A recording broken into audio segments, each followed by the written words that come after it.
നമ്മളിന്ന് വളരെ അവിചാരിതമായിട്ട് ഹൃദയപൂർവ്വം മൂവി ഒന്ന് കണ്ടു കേട്ടോ. രാവിലെ കൂലി കാണാൻ വേണ്ടി പോയതാണ്. അപ്പോൾ ഏതായാലും 18+ മൂവി ആയതുകൊണ്ട് മോന് കയറാൻ പറ്റത്തില്ല, പടത്തിന് കാണാൻ പറ്റത്തില്ല എന്ന് പറഞ്ഞുകൊണ്ട് അങ്ങനെ നമ്മൾ പിന്നെ അടുത്ത കണ്ട മൂവിയാണ് ഹൃദയപൂർവ്വം. ഒരു Sathyan Anthikad feel good movie. At speak ഒറ്റ വാക്കിൽ ശരിക്കും പറഞ്ഞൊരു ഫാമിലി മൂവിയാണത്.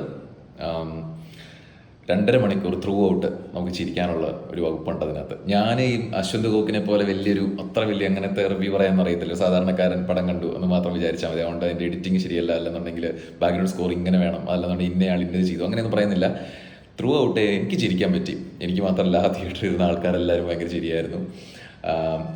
എല്ലാ വന്നുപോയ എല്ലാ ക്യാരക്ടേഴ്സും അതിനകത്ത് ലാലു അലക്സ്, പിന്നെ ആന്റണി പെരുമ്പാവൂരിലാണ് മോഹൻലാലിൻ്റെ പടയില്ല, പിന്നെ ബാബുരാജ്, പിന്നെ സംഗീത എന്ന് പറഞ്ഞൊരു ആള്, ചിന്താവിഷ്ടേശം വിളിക്കത്തുള്ളേ, പിന്നെ സംഗീത്, ജനാർദ്ദനൻ, അങ്ങനെ എല്ലാവരും. ബാബുരാജൊക്കെ 1-2 സീനിലേ ഉള്ളൂ, പക്ഷേ എന്താണില്ല ഉള്ള ഭാഗം പുള്ളി നല്ല സൂപ്പറായിട്ട് ചെയ്തിട്ടുണ്ട്. ഈ പറഞ്ഞതുപോലെ സിദ്ദിഖ് എടുത്തു പറയേണ്ടതായിരുന്നു, നന്നായിട്ട് അത് ചെയ്തിട്ടുണ്ട്. ലാലേട്ടൻ്റെ ഓരോ മൈന്യൂട്ട് എക്സ്പ്രഷൻസിന് ഇപ്പോഴും കൈമോശം വന്നിട്ടില്ല എന്നുള്ളൊരു കാര്യമാണ് എടുത്തു പറയേണ്ടത്.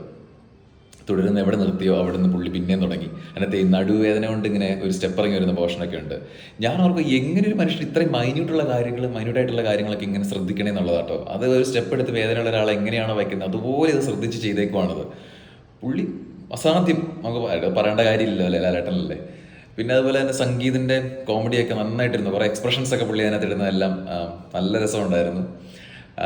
പിന്നെ അത് ലാലു അലക്സ് ഒരു സീനിലുള്ളതുകൊണ്ട്, കുറച്ച് സീനുകളുള്ളതെന്നുണ്ടെങ്കിലും പുള്ളി വന്ന എല്ലാ കാര്യങ്ങളും നന്നായിട്ടിരുന്നു. അത് ബ്രോഡാഡി എങ്ങനെയാണ് നമുക്ക് എൻജോയ് ചെയ്യാൻ പറ്റിയത്, സെയിമാണത്. ഒരു മാസ് മസാല മൂവിയല്ല, ഫാമിലിയാണ്. അത് ബ്രോഡാഡി എങ്ങനെയായിരുന്നു അതുപോലെ തന്നെ ഉറപ്പാണിത്. ഇതൊരു അത്യാവശ്യം റീച്ച് കിട്ടാൻ പോകുന്നൊരു പടം തന്നെയായിരിക്കും. അപ്പോൾ ഒന്ന് കണ്ടു നോക്കുക, കണ്ടിട്ടില്ലെന്നുണ്ടെങ്കിൽ സൂപ്പർ മൂവി.